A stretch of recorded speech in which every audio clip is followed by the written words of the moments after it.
Hi everyone, this is future Oni Dino. I'm recording this brief opening in post, and firstly, sorry for the late upload this week, but secondly and most importantly, hello and thank you to all the listeners, new and old. This week's episode is going to be a slight variation on our usual weekly format. I wanted to start off this episode by saying that one of my biggest goals with this podcast is to be a positive staple in your weekly routine. Whether that's by being a relaxing listen for you, funny, informative, whatever it may be. And one of the ways I'd like to make a positive influence on you is by occasionally inviting a guest onto the show to share their story and their creations. My hope is that this will inspire you to be creative and to be ambitious. I just want everyone to try really hard and to be the best that they can be. So I hope that these occasional variations on the episode format can help to inspire you. This is already running on too long, I'm sorry. But anyway, stay tuned next week for our regular format, and thank you all so very much for listening. It really means a lot to me, and this is like one of my favorite things that I do every week. And everyone listening, giving us feedback, sharing the podcast, it all means so much to me, so thank you very, very much. I'm sorry for rambling. I hope you enjoy the show.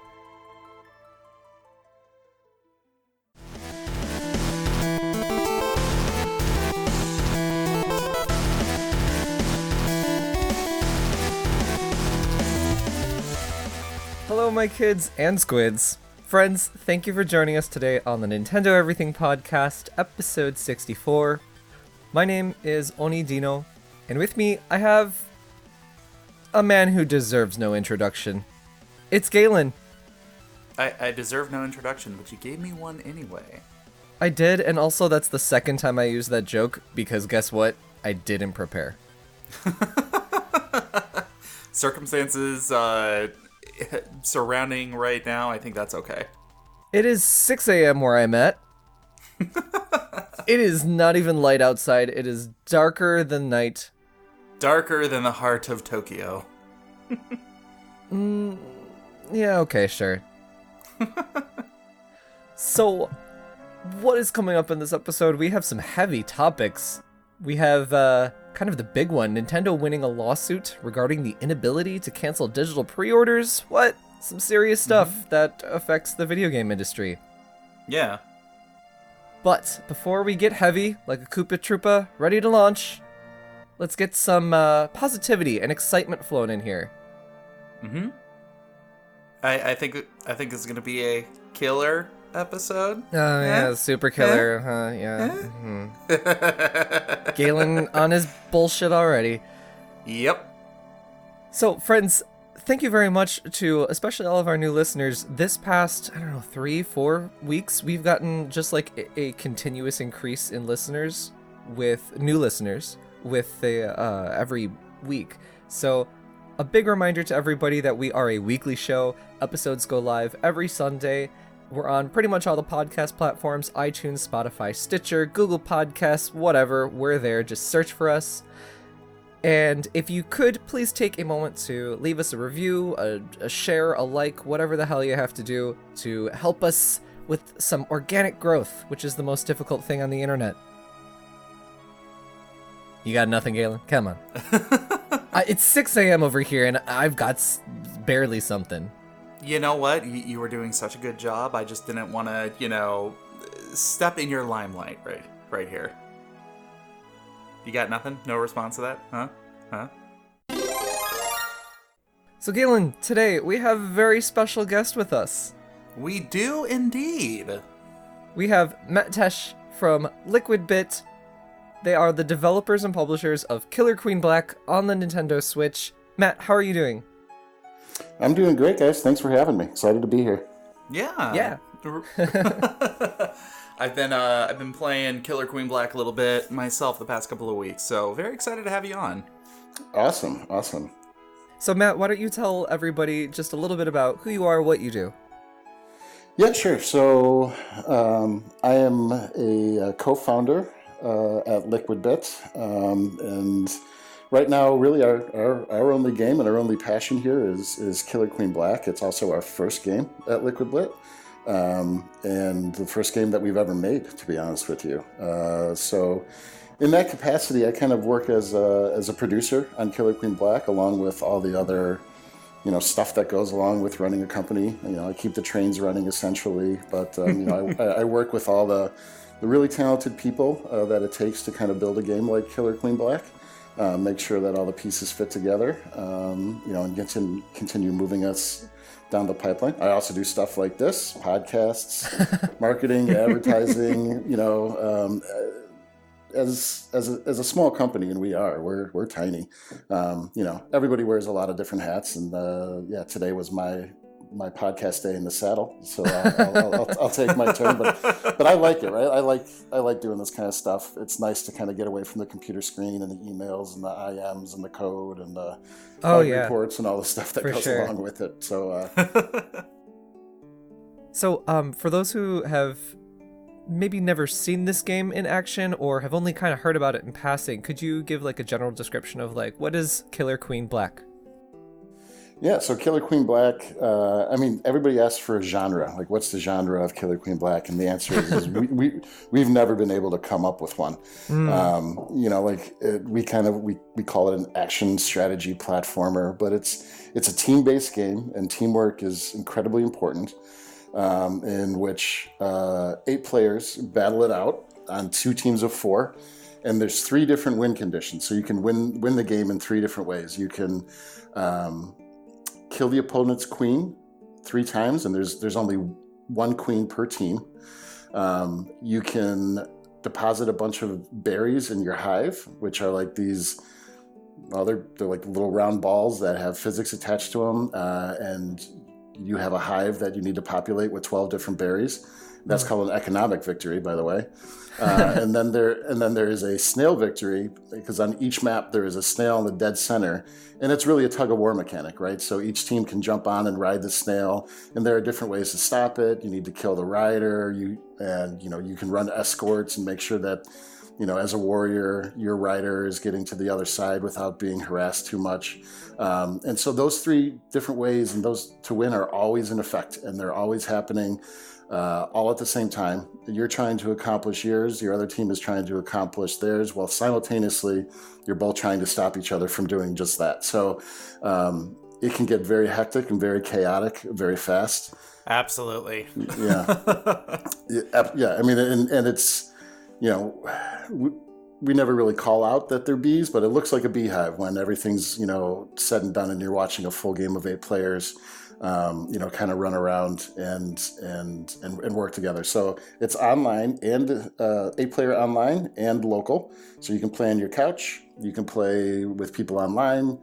You can play all 8 players on your couch. You can play 4 players on your couch against 4 players online. Any of those combinations will absolutely work. Awesome. And and it's derived from the 2013 arcade game Killer Queen. So if anyone's familiar with that, that is obviously the basis of Killer Queen Black. Awesome. So wait a second, am I hearing though that they are not possibly bees? That it's not explicitly stated that they're bees? This is breaking news here. Yeah, it's not. It's not. You'll never hear it from us. I mean, it's.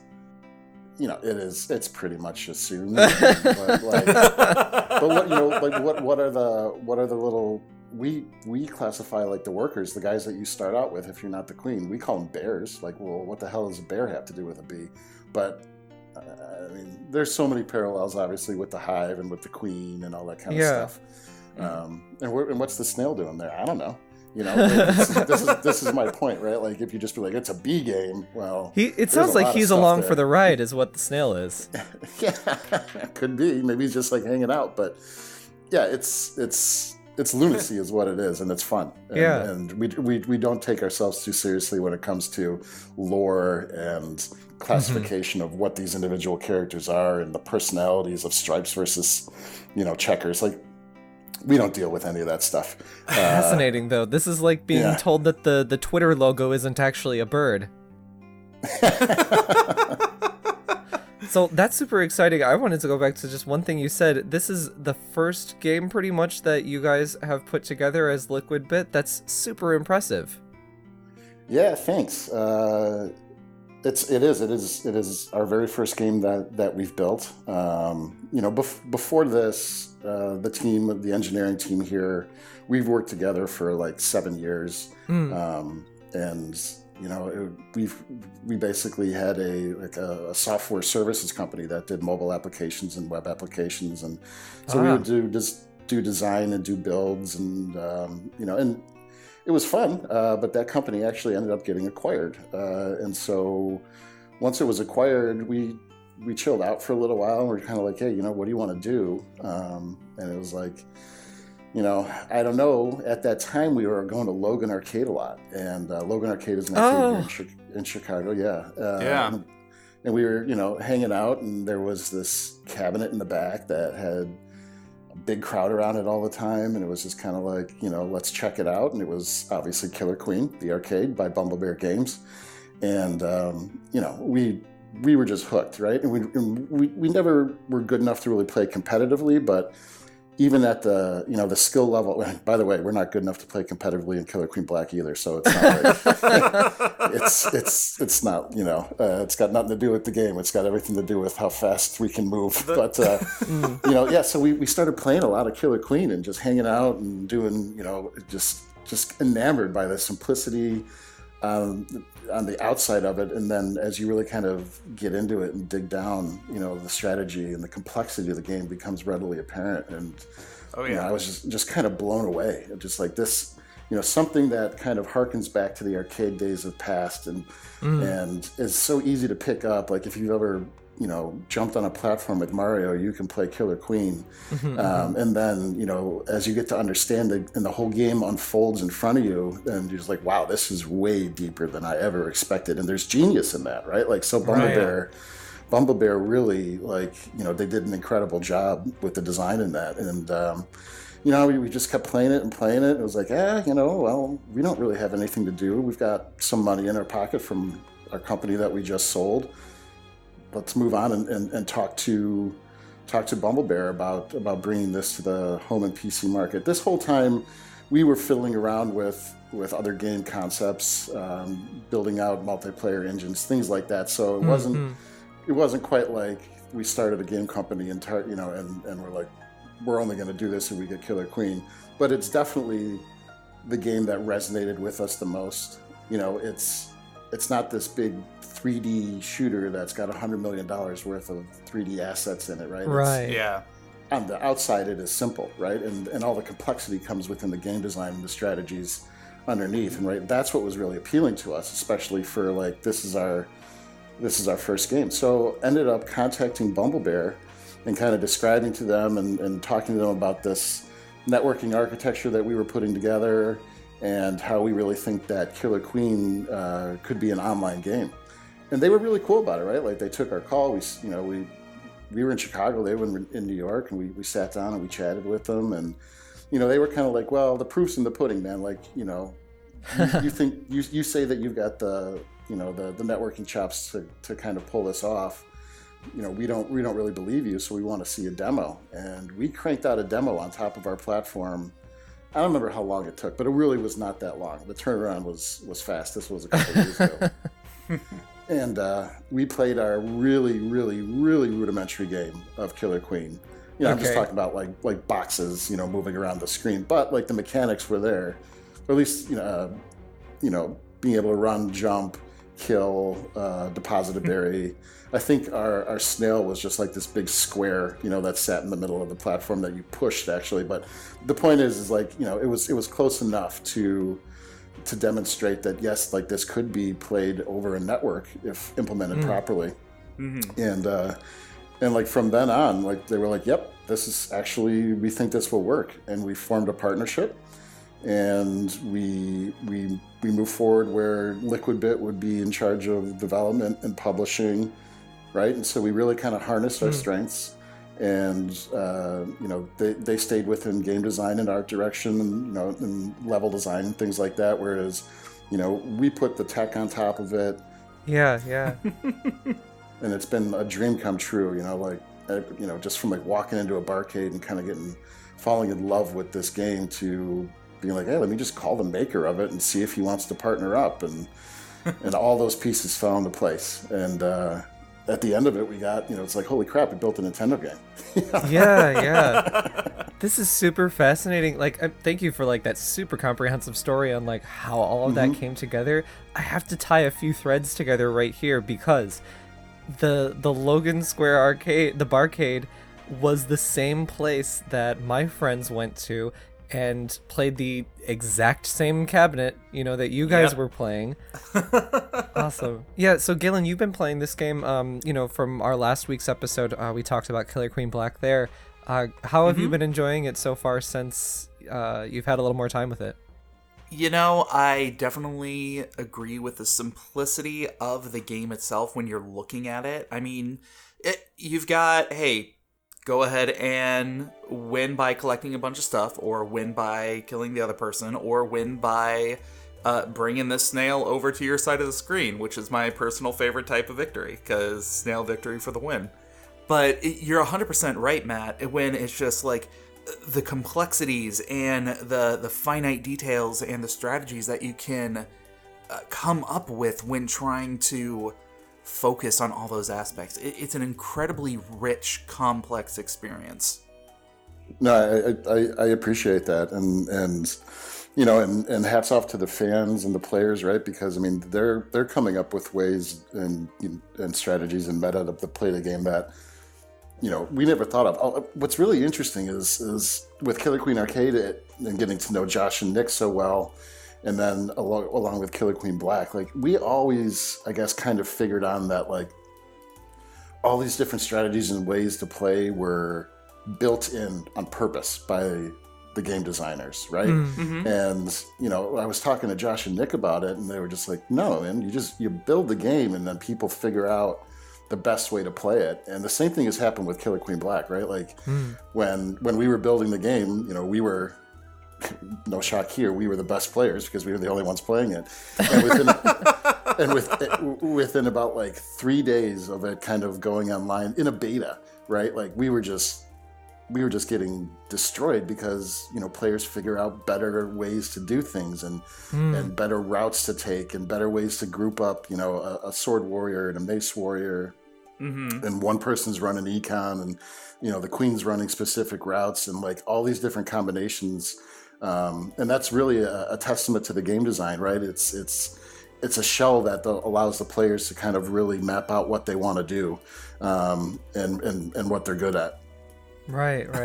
Have you been finding that the community has been, I mean, obviously with it coming to the PC and coming to the Switch, there's a much larger audience for this game compared to, back when it was just in the arcades. Are you finding that more people are coming up with even more strategies and there's more of almost a meta element kind of going into it? Oh, for sure. Yeah. I mean, as the community grows, new things happen all the time, and and it's tough to keep up, right? Like, we do our best to keep tabs on the community and how people are playing, and we definitely watch our Discord ferociously. We're not as active in it as we used to be because we're working hard on patches, but like we watch it, and then it's we get things like snail is dead, right? Snail is too slow, and so like it's been totally abandoned. And then we start looking at that, right? And then we start analyzing data, and like by the time we circle back, like maybe a couple of weeks later, we're like, and we get we play test like speeding up the snail and see what that does. Then we talk to the top players again. They're like, "Oh no, snail's back.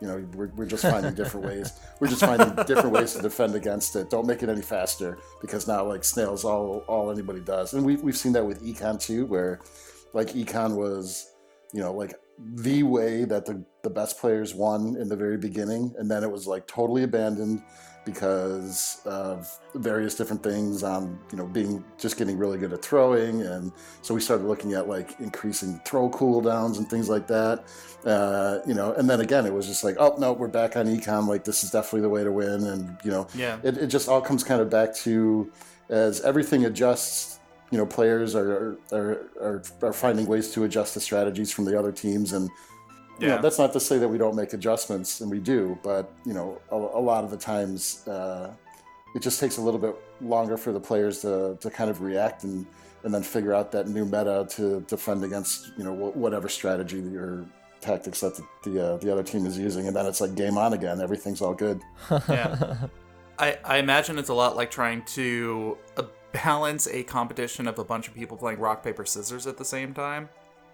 Like, you have a lot of people who are doing one particular answer, so you think you can go in and you can go ahead and throw in the other answer to beat the majority of the people that are there, and then when everybody starts to pick up on that, they start to move on to another one. So it's this constantly rotating and evolving subset of the community. I mean, rock, paper, scissors is a pretty decent analogy from a 50,000-foot view, right? Like three different ways to win. And we even tried to design the warrior classes with a rock, paper, scissors, type of design where it's like, you've got the mace guy, which is, we designed him for area control, right? Like, trying to stop people from just like throwing berries or running berries into the hive, because he's got a big area effect with that mace. Yeah. And the laser, we specifically designed him for like lane control, right? Like if you're on the snail, the laser is a great defense against it, right? Because the snail's just a straight shot usually to be able to get that person. And then the sword warrior was absolutely designed to be like a mini queen, like super mobile, can dash in a lot of different directions. Each one of those things it has been kind of built to perform a specific function, and the players they keep expanding that. And again, a lot of it's just slow the other team down so that your team can advance one of the objectives, or advance one of the objectives far enough to force them to come and get you while you sneakily complete a different one, right? I mean, it is always this push-pull and this balance that goes across the game. And that's what makes it complex, right? Like, you don't get that when you just look at it for 20 seconds. It absolutely takes a little bit of time to kind of develop a feel for what's happening on the match. Not to mention there is no UI except for what's in the game, right? So it sounds like you've really taken a lot of strides as a company to focus on the balancing for this game for the community, which makes sense. It's a team-based game, right? It's constantly evolving with new tactics and whatnot. Are there any like unique or memorable stories in regards to like balancing the game out for the community? I mean, I don't know if there's like one anecdote where I was, remember when that map just had, snail victories or anything like that. But, right. But I mean, balance is something that we take very, very seriously. We run analytics on all the different maps. But one of the things, that's really interesting, and this is why it's hard to do, and it's more of a balanced feel than balanced mathematics, is you can get a military victory because you've advanced snail within 3 pixels of winning, right? And the enemy queen has to come over and defend, otherwise you're going to lose via snail. And when she comes over to defend, then she's usually in a vulnerable state, and you've usually got some sort of offense surrounding the snail to defend it, and boom, it's a military victory. And military victories happen much more than any of the other victory conditions because of that. So we've kind of adopted this internal, analytics posture of like military by snail, you know what I mean? Or military by econ, where the reason it happened is because there was no other choice for the queen. She had to come in there and do something. Otherwise the game was lost, right? And so, it's definitely more complicated than, well, every map should be 1/3 military, 1/3 snail, and 1/3 econ. It doesn't really work that way, and it's designed not to work that way. Again, player feedback is always important, and we make adjustments all the time. We collect our own data and look at it and make adjustments based on that. But a lot of it is feel, and a lot of it is play testing. We play test every single map a ton, and then we actually run weekly play tests on our Discord for users Yeah, I mean, we have like a testing role, and we can give them a beta test or beta version of the game then, and you just kind of spin up these different maps. And we're actually about to release a new map here pretty soon, that we've been testing for a while, and we've got a bunch of criteria that we ask the players to score at the end of every session. And that's really what it is just play test until it starts to feel right. Galen, are you taking notes on this? Because, like, I have a feeling that knowing your playstyle, you're not, much of a winner. So I think that Matt is giving you some hot strats that you really need to take down. It's my personal belief that in your analyticals, you have one where it's Military by Leroy Jenkins, where whoever's playing the Queen just rushes in thinking they're John McClane and just completely biffing it for everybody else. Yeah, perfect. Great. Yeah. Fantastic topical joke, Galen.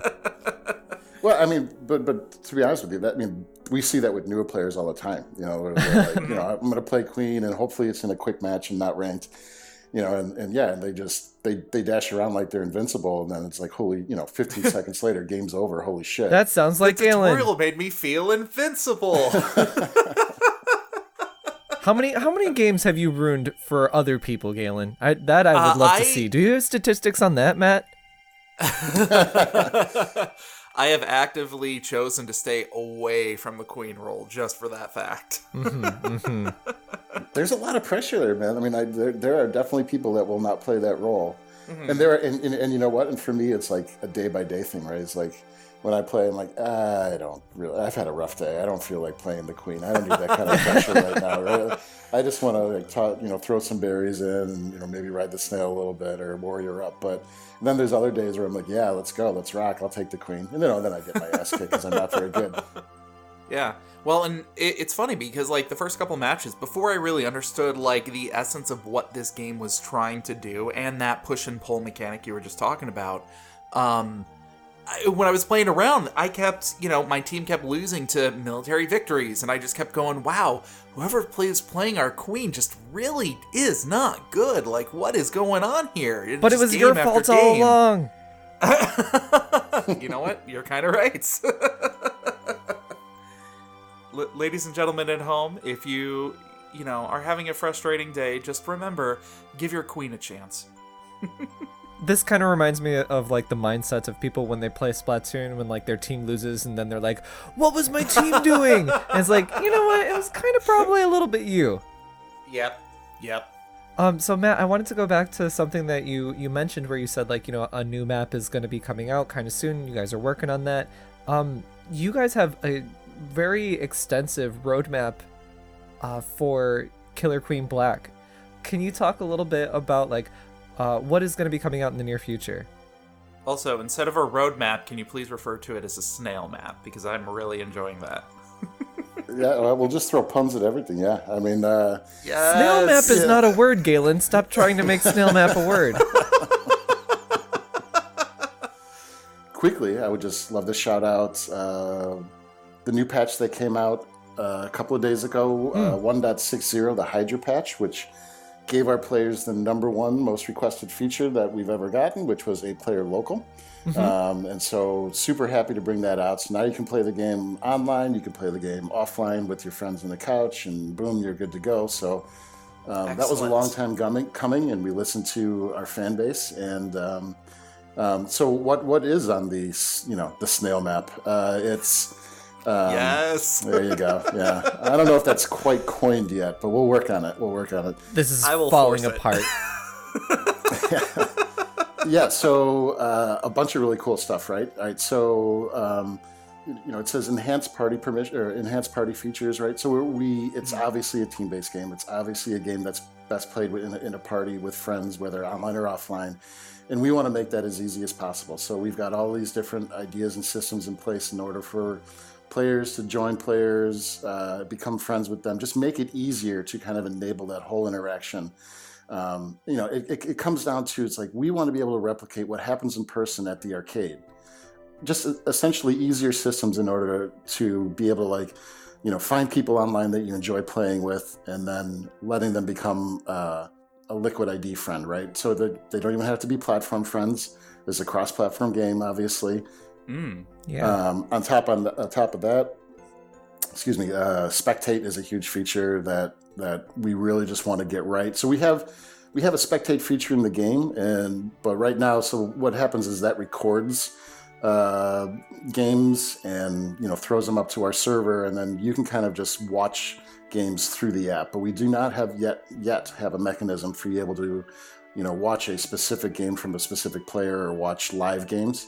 And that's really big for tournaments and streaming and just overall player engagement. So that's coming out as well.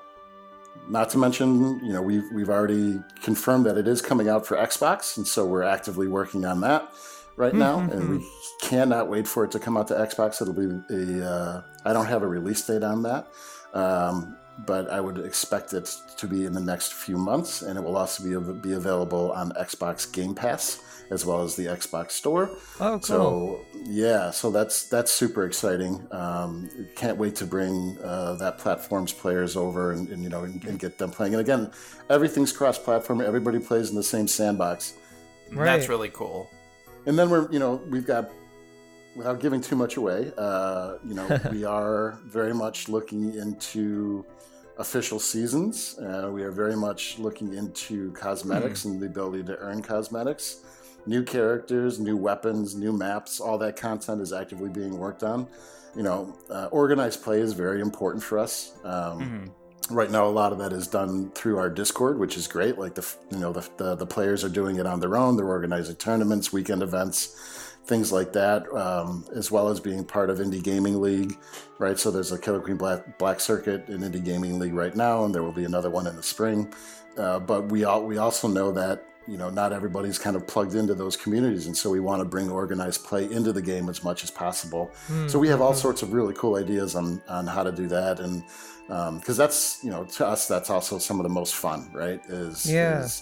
Is being able to kind of move up and down and do tournaments and competitive play, because it is a competitive game. It might look like B art, but there's a lot going on underneath there. And so we've got a lot planned for Killer Queen Black. And to be honest, we still consider where it is to be kind of the embryo stages of what we ultimately want to deliver. And we pushed quote unquote the game 3 months ago, and our roadmap is a year or year and a half long from where we are right now, and we've never stopped. In fact, I think we've just accelerated development on the game since we've released, and we pledge to continue releasing patches and features and content and kind of building the game to what we ultimately kind of envisioned in our mind from the start. Awesome. So, like, in regards to bringing the game to consoles and whatnot, specifically, how was it working with Nintendo to bring the game to the Switch? Yeah, working with Nintendo is awesome. It really is. Nintendo is very, very aware, and so is Microsoft. So is Xbox. Very, very aware of the arcade game and of the kind of cult following and the fandom that the arcade game has. And so Nintendo basically wanted a demo, and I forget what event. It was one of the conferences. If it was one of the PAXs or GDCs. I don't remember. They all blend together, don't they? They sure do. But it was one that we weren't even at. So Bumblebee was there, and Liquid Bit was in Chicago, and it was like, hey, Nintendo wants a demo of the game. So we put a build together, and we basically played against a few people from Nintendo and Bumblebee in whatever city they were in, and we were in our office in Chicago, and that was it. They're like, great, we want to put this on E3. And I'm like, okay, that sounds fantastic. I mean, and like 2 weeks later, dev kits showed up, and the rest was history. And they've been really easy to work with, and they continue to promote the game, and they have a lot of faith in the game, which is awesome. Awesome. Excellent. Yeah, dream come true, really. Yeah, that's right, because it did debut at E3, didn't it? It did, a while ago. Yeah, we missed our release date on that one for sure, but yeah. And because it all came together so quickly, and because Nintendo was like, hey, this is awesome, can you get us something for E3? And of course we're going to say yes. Right.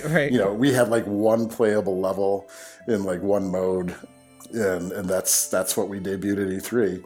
And that one level worked great, but there was nothing else around the game, So, but hey, it was legit the game in your video that you put up with E3, as opposed to some other things, some other big AAA publishers, right? That put together something that is not representative of the final product at all, right, Anthem? I mean, Galen. Wait, what? Yes, I 100% agree with you. So since the game is released, how have the sales been on Nintendo Switch? The sales on Switch have been great. I mean, just great. And excellent. I don't know, I can't get into too many specifics, but I can tell you that our sales on Nintendo versus our sales on PC, we basically sell about 10x more on console than we do on PC, which I find very interesting. Yeah, it's amazing. Our primary player base is Nintendo Switch. Mm-hmm. And it feels like a Nintendo game, so it makes a lot of sense in that regard.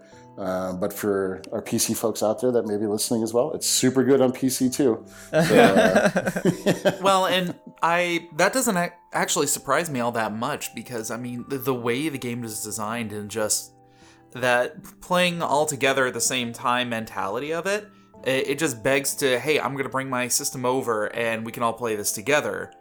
Yeah, and there's LAN play too with the Switch, so that's a feature I think that is underutilized in the Nintendo Switch. So I'm super happy that Killer Queen Black supports that. Mm-hmm. Yeah, it supports LAN play. So if you wanted to have an individual TV for each team and be super sneaky and only want to talk to your team in another room, you could do that. Or 8-player local, so you're all staring at the same TV and you can shout insults at each other. Whichever way you want to go. We support that on Nintendo Switch. So, moving forward, are there any spin-off ideas or sequel thoughts on the game? I mean, I know you're not technically finished with this one considering you got the roadmap, but everybody always wants to hear, what's coming next, right? Man, when I say that we're committed to, completing our vision on Killer Queen Black, I mean it. We always toss around game, hey, this would be a cool game, this would be a cool game, but none of it's real. We haven't really started, we haven't picked up work on anything else because we're not where we want to be with Killer Queen Black, and there's so much more that we want to add, and the game has got legs, and the game has the depth and the competitiveness and the online play to be, I think, something super, super interesting. If I may make a suggestion, those ideas that you're throwing around the office that don't exist yet, put them in a document, because our friends over at Yacht Club Games, they told us about their quote-unquote dumb design ideas document, and then that ended up making it into some of their future stuff. So just a thought, every game I think deserves a little bit of dumbness.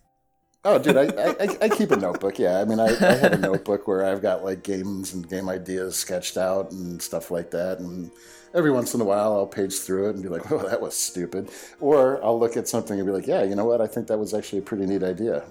It's nice to let ideas kind of age, right? And if you look back at them in the future, and you're like, "No, I think this still holds up," then maybe you're onto something.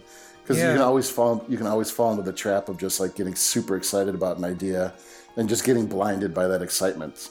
Oh, absolutely. But if you can revisit it later and be like, no, I think this is still pretty cool, then that's when you know that you've got something. So yeah, there's definitely a notebook of dumb ideas that's floating around for sure. Oh, good. I'm sure Galen has many of those dumb ideas notebooks flying around his place. Absolutely. I have a collection of notebooks. If I may also make a suggestion, how about something that's not a play on the words, but a selection of words following Killer Queen Black, where it's Pacifist Jester Green or something like that. Total spin-off game, not even an action game. It's you just walk around some of the background areas in Killer Queen Black and you're just collecting berries, and it's set in the universe, but not directly related. You want to start a cinematic universe for Killer Queen Black, right?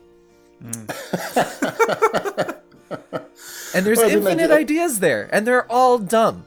It's gonna be the complete opposite. This one's actually gonna be a dating sim. Instead of a snail victory, you can have a cougar victory.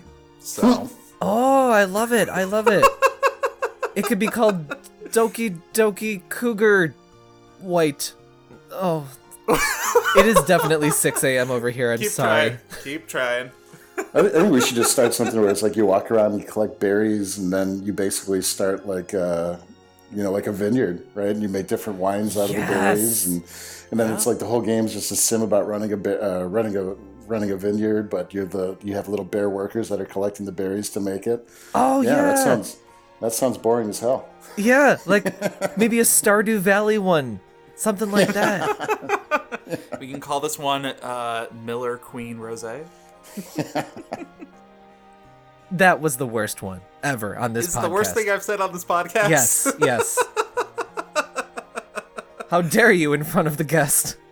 New record!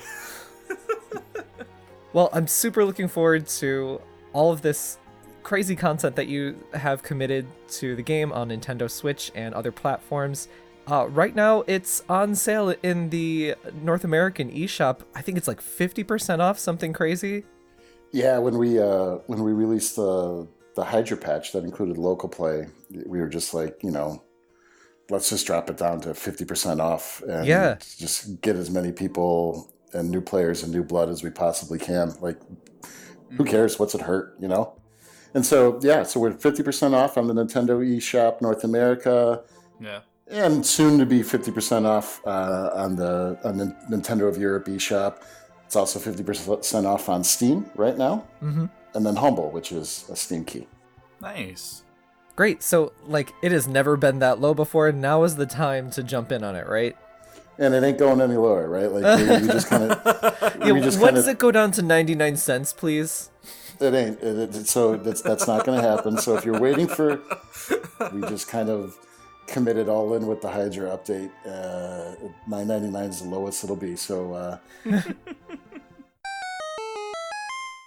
So let's move on to the news for this week. Of course, this biggest topic is Nintendo winning a court case against Germany and Norway regarding the inability to cancel eShop pre-orders.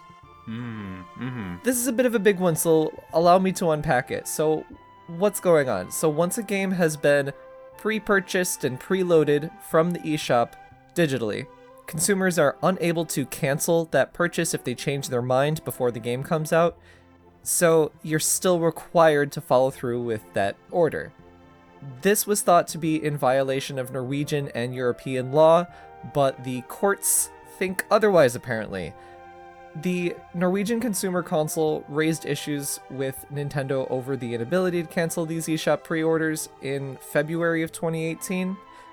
Then following that, the German Consumer Protection Authority took Nintendo to court at the end of that year. Now, a verdict has been reached and Nintendo won the case. The German courts determined that not allowing cancellation of pre-orders is legal, and the decision on this, though, has been appealed, but we're not sure when there's going to be any movement on this case. Could be a year, could be more. That's a lot of words, right? It's a lot of seriousness right there. Other platforms, such as Steam, allow you to sort of pre-purchase, preload, and then cancel if you change your mind. Yeah. There's a couple of aspects, right? There's the consumer aspect, there is the smaller guy aspect in terms of developing and publishing, then there's the larger guy, then there's the distributor in terms of like Steam or Nintendo or whatever.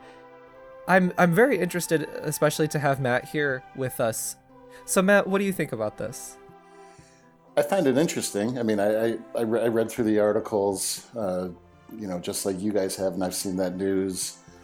From a developer perspective, at least I can only speak to ours, and again, we're a very, very small shop. But one of the things that pre-orders did for us was help forecast, specifically for our physical distribution, right? Like, so the actual game cartridge, how many of those to produce and distribute to, Target or Walmart and Best Buy, GameStop, stuff like that. So if that number were to fluctuate a lot, that would definitely hurt our ability to accurately predict how many we needed to manufacture at the first time. However, I can't imagine that number would fluctuate all that much. And the other platforms allow it. to be honest, and I don't know this, and I might, and so I'm not really speaking out of school because I have absolutely no idea if this is the case. But my guess is that Nintendo just doesn't support it on the back end somehow. Whereas with Steam, you can, it's all about entitlements, and they can pull that entitlement away really quickly. I'm guessing that Nintendo's just missing that in some way, shape, or form. But one of the things that wasn't covered, and I don't know, that's total guess, but one of the things that wasn't covered that I really wanted to know as I was kind of researching this a little bit is what was the case that Nintendo made that was compelling enough for the European courts to say, you know what, you're right. That's really what I want to know too. Yeah, like that's the information I didn't get. And I didn't see that really covered anywhere. But obviously they did a really good job and convinced them to say, no, you're right, this is legal. Yeah. I think that this is brand new news, so we don't have the specifics. I'm sure that will somehow come out in some form in the near future, but we don't have, like, what was your argument? Like, how did you tell them that water is not wet? But I think that's really important, that point that you bring up about why pre-orders have a merit to them for people such as yourselves being a smaller publisher, smaller developer, so that way you can forecast for physical pre-orders, how many to ship to a place, how much a business should order. Galen, you used to work at a game store many moons ago, so I mean you many moons. Yeah, so you kind of understand, there's the supply and demand thing. So it's not just a black and white thing, because a lot of people want to be like, pre-order culture is a cancer and that kind of thing. And personally, I'm not into pre-orders for a lot of reasons, but this is why we have to show the multiple aspects of this. It's not just black and white. Yeah, I do want to say that I feel like this is a little bit of a bigger issue than it would have been back when I was a retail worker at a game store. I feel like the idea of a cancel culture, or the ability to take a stand and say, hey, I'm not doing this. You have to re-say that. You said cancel culture. Oh, that's kind of what... Well, that's kind of what I meant in a sense. What? I'm thinking of other examples in the past. Look at what happened with Borderlands 3 in Gearbox. Back when that was first being announced and everything that was going on, the people who had pre-ordered the game and then they found out the whole thing about it going specifically on Epic, there was a huge backlash of people going in and canceling the pre-orders just because they were able to speak with their dollar amounts. Yeah, but they're allowed to do that, in my opinion. You should be able to cancel your pre-order for any reason.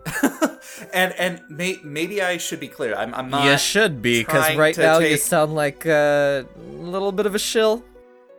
No, Hey! I didn't put words in your mouth. I'm bringing up a fact that I feel like this is an important argument, and this is not one that it would not have made as much of an impact earlier, last decade. Well, but I feel like you see that much more frequently now. So I'm I'm gonna sort of disagree on that, because I think that you're just kind of hearing vocal people online more so than anything. Everybody, this is the outrage culture, is the age of the internet, right? So everybody's just trying to freak out over literally anything we say. We see that in comments on our website and on videos where, people will sort of misunderstand something or just disagree with something, but they turn it into an argument, or they turn it into just an insult or something like that. People are just constantly ready to be outraged. So I think that that's more of that.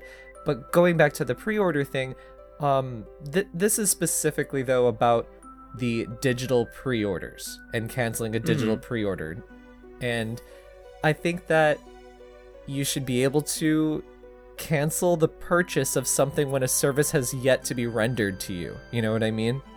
This isn't even talking about I bought this game digitally and I want to return it because I played it and I didn't like it, which is a different topic. This is just about something that's not even been rendered to you. I wonder if Nintendo doesn't have the digital infrastructure to handle that without like a game getting, in the hands of the consumer, then them canceling that pre-order, then them being able to, hack their Switch or whatever it is to play the game, even though they got a refund for it or something like that. I'm sure that that's a digital headache. I'm sure. Yeah. That also sounds really convoluted just in order to play a game. Oh, super, super convoluted. But you know what? If people can save $1, then they're going to do that. And then they're going to cause a whole bunch of like headaches for other people that are working on the game. Or not the game, I'm sorry. Working on the, the infrastructure. Mm-hmm. But, again, I think that echoes what I was trying to say is like, it could be that they lack the tech or the infrastructure to be able to do that. I'm sure their lawyers are also making the case that, hey, the product was delivered. Because it is there, right? A digital pre-order, it's downloaded and then it gets unlocked at a certain date, right? Like, so, it's really interesting. Like I said, I'm dying to know what the argument was, and those are probably, some very well-paid lawyers that made that case. Oh yeah, yeah, absolutely. We got some O.J. Simpson related lawyers for sure. All of their lawyers get paid in gold coins. Yeah. I feel like we're all on kind of the same page on this one. This is why you and I disagreeing on stuff all the time makes for interesting conversation, because we're all kind of in agreement right here, and we're all like, yeah. Also, move on. I thought it was funny because I was agreeing with you earlier, and then you turned around and said, "No, you're wrong," and I'm like, "What are you talking about?" Well, no, your default state is wrong, Galen, so it's fine.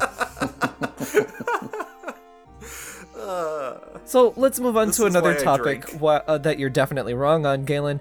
Capcom recently vaguely talked a little bit about Mega Man Battle Network.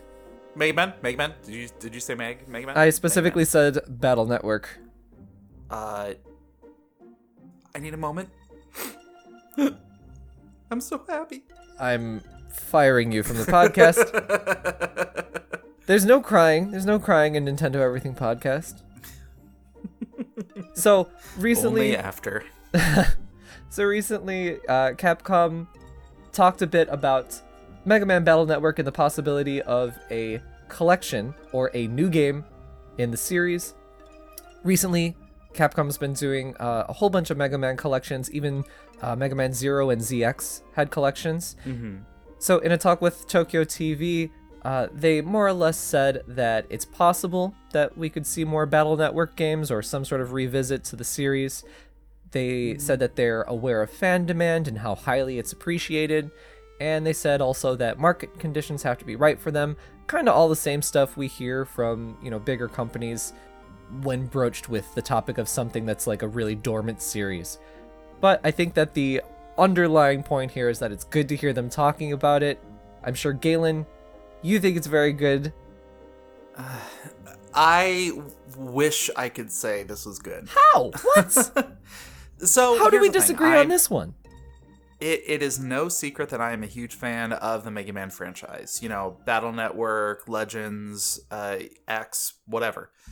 Reading this translated quote, it seems a little bit like a non-answer to a lot of things. I kind of thought that the translation was just terrible. So yeah, maybe you don't want to read in too much to it and just keep your hopes up. Yeah, this was very Google Translate push button. With that said, though, a lot of what they were saying, like the market conditions have to be right. To make a sequel, we need careful ideas and preparations, the trends of the age, and whether the market is right for it. We need all these factors to be perfectly on our side. I mean, they're saying, hey, we're not saying we're not going to do a sequel, but I, in no part of this quote, read this as, yeah, we're totally planning something along these lines.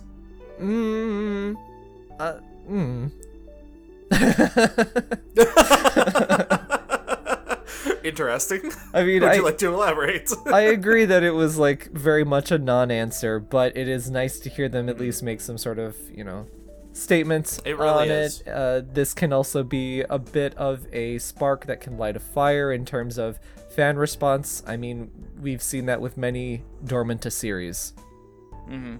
I really wish they hadn't used Mega Man Battle Network as an example, though, because I would have had a lot more hopes for this quote if they had actually said Mega Man Legends. Because if you're looking at market trends and the way that games in the past like 5 years or so have been made, I can see them doing a Mega Man Legends set in an open world setting. Oh, that sounds Like, awful.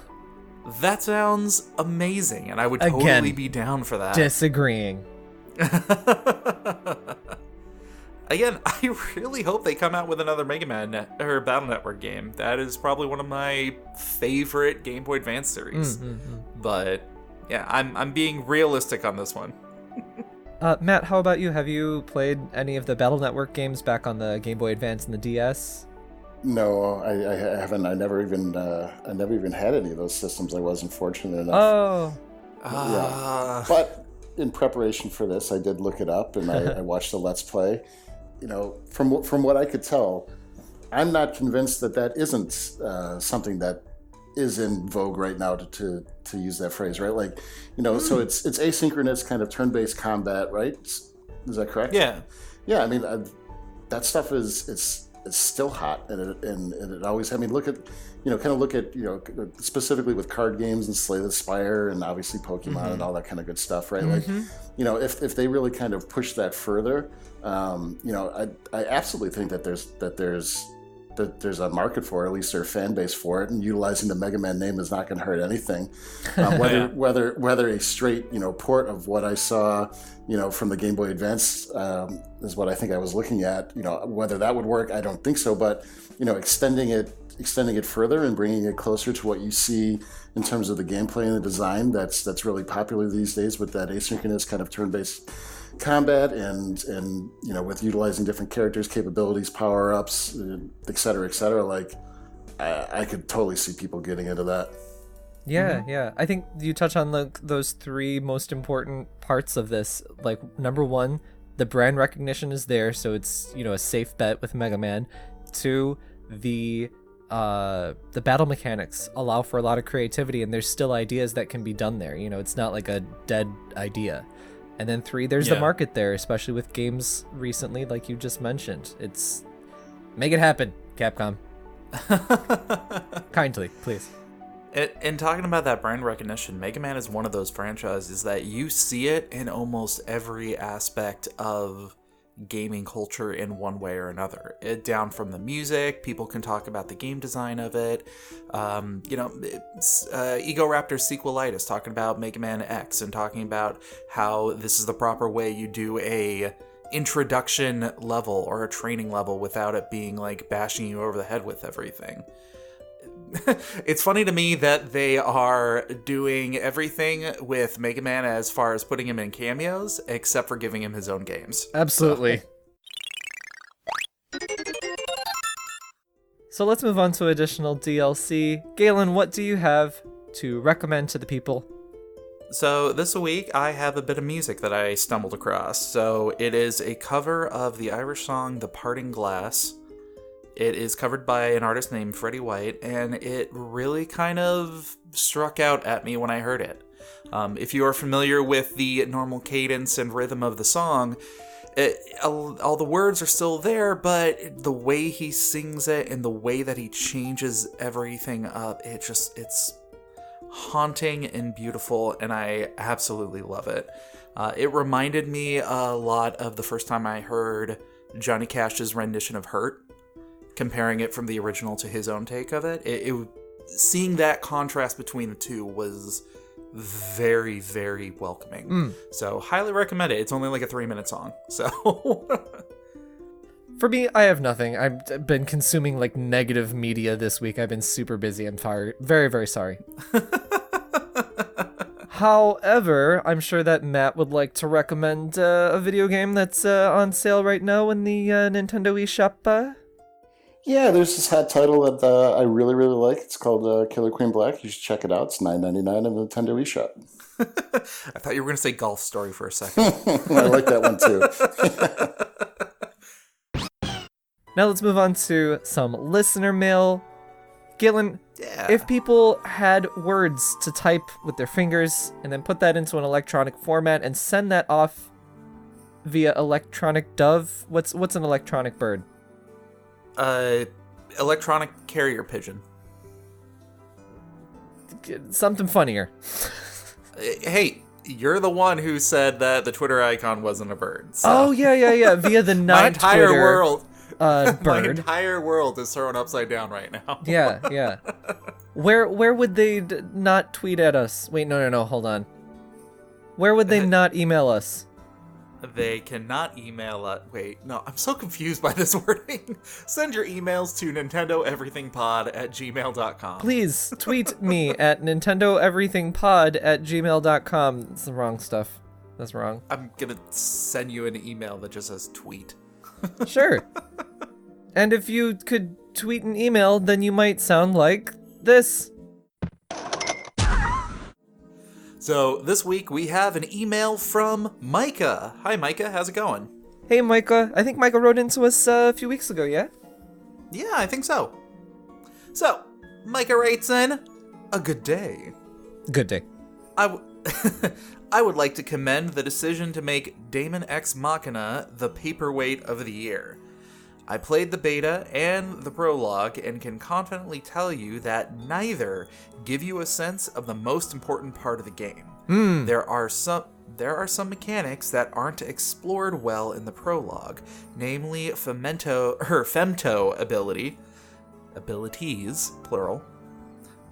But the ultimate mission is the story. As a veteran Armored Core player, I feel that the outstanding part of Daemon X Machina isn't the mechanics, it's the writing. I can't think of a mech game that focused on the human pilots as much as this game.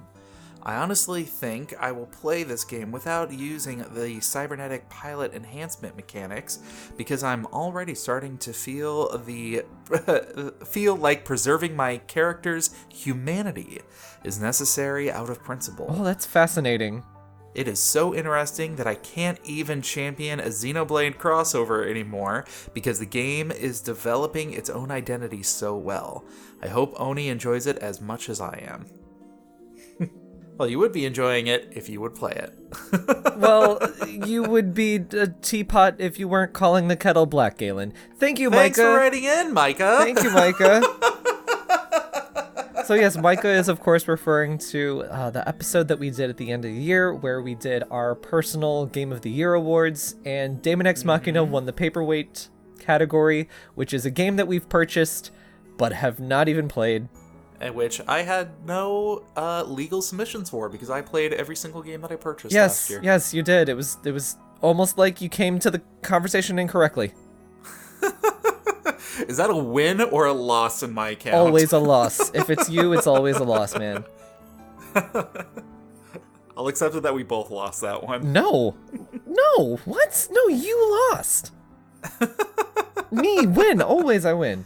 So thank you, Micah. And your reward is this game you did not play. Hey, I'm gonna. Especially with Micah's email, I'm gonna be playing it even sooner than I think I am, because it is super exciting to hear his passion on it. It is of course a game I need to play. I'm gonna be working on a translation in the next week or so, I guess, on this game, so I need to play it because if I do, that helps me have a little bit of background on it when I'm doing translation. And yeah, I mean, like, just like Killer Queen Black, it's getting regular updates and fixes and changes and stuff. So I always support a game that is supported heavily by its developer and its publisher. Yeah, and I'm really excited to hear more about the story itself. Like, I am a big sucker for those. Yeah, I'm a big sucker for those kind of games where they dive more into the social commentary of what makes humanity in extreme circumstances. It's one of the reasons why I enjoyed the Metal Gear Solid series so much, is seeing their takes on Hideo Kojima's very elaborate takes on those kind of environments. Yeah, something I was not expecting, just like Micah said, because the prologue and the beta didn't give you the gist of it, is that the story would be strong. So I'm very excited about it now, even more than I was before, because just a narrative-driven story always gets me every single time. Matt, have you heard of Daemon X Machina on the Switch? I have heard of it on the Switch. In fact, I played it at, again, all the conferences kind of blend together, but, it's like when I had a little bit of free time and I escaped, the Killer Queen Black setup. I wandered around a Nintendo booth and I played it, and I thought it was really cool. I mean, Nice. I thought it was really cool. I haven't dived into it as much as Micah apparently has, but like everything you just said was incredibly compelling. So, it kind of takes it away from that first impression of just like, the action shooter to more, again, that more narrative driven, and you can get emotionally invested in something that always makes for great gameplay. Yeah. I know that I've definitely played a game with like mediocre gameplay just because the story was so compelling, and I had nothing but fun the entire time. And so if this one's got good gameplay plus a good story, then it's a win-win for me. So, Micah, I have to ask, since you're on the show, what was your Paperweight of the Year game for 2019? Yeah, sure. Specifically, the criteria is this is a game that you were excited about. You picked it up, but you did not play it. Oh, finally you got it right, Galen. This is not a game that you were excited about. You picked it up, you did play it, and then wanted to talk about it. I mean, come correct. That's all I'm saying. So, Micah, thank you very much for writing in. And again, send your emails to nintendoeverythingpod@gmail.com. That email one more time is nintendoeverythingpod@gmail.com. Matt, thank you very much again for coming onto the podcast and talking to us about Killer Queen Black. No, thank you guys for having me. This was a blast. It's a really, really fun way to spend a Friday afternoon at the end of a work week. Yes. Yeah. It's also, you know what, for next time when you come on the show, a great Saturday morning at 6 a.m. So stay connected to us on nintendoeverything.com for news 24 hours a day. Stay connected through our Twitter as well. That's at nineverything. And our YouTube, youtube.com/nineverything. Matt, how about you? Socials, Liquid Bit, Twitter, all that junk. What do you want to promote there? Yeah, you can check out Killer Queen Black at killerqueenblack.com. You can find us on Twitter at killerqueenblk. Check out the arcade, Killer Queen Arcade. Just throw it in the Google there. You can't miss it. And Bumble Bear Games, Liquid Bit Games. We're all over the internet. So yeah, check us out. Nice. And then I'm on Twitter as well. A little bit. Not a lot of bit. A lot of bit. Lately, actually, quite a lot of bit. Mm-hmm. Totally cutting that out. I'm sorry. I'm loopy from not enough sleep. Whew. You were talking about your bits. Oh, God. Would you call it a liquid bit? Ah, yeah. Hey-o! Yeah. If I was in Terminator 2, I certainly would. Now you have to keep it in. Yeah, now I do. Oh, God. Galen. You're the worst co-host I've ever had. I'm on Twitter at Oni_Dino. I'm also doing the Instagram. That's Oni__Dino. Galen, no. Don't let anybody know your Twitter. I will not let people know my Twitter is at Mobius087, and I will definitely not tell them about my Instagram, which is true_Mobius. It's not gonna happen. Send me emotional and physical support. No, don't send me physical support. Oh, no. That's really terrible. That you gotta cut. Yeah. No eggplant emojis, please. This show always crashes and burns at the end. Crashes and burns? Mm-hmm. Way to stick the landing. So, Galen, since I've fallen apart, what is some final advice that you can leave our listeners with?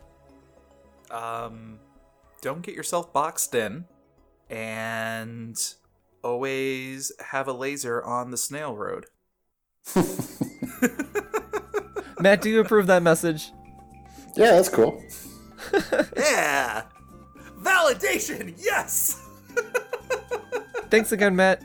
Bye-bye. Wait, no, Galen, how do we end this show? With the words for everything okay. Nintendo. Yeah. Matt, thank you very much for being on the show. My pleasure. Thank you. And for everything Nintendo, Stay tuned to Nintendo Everything. bye bye. I'm gonna get on a snail.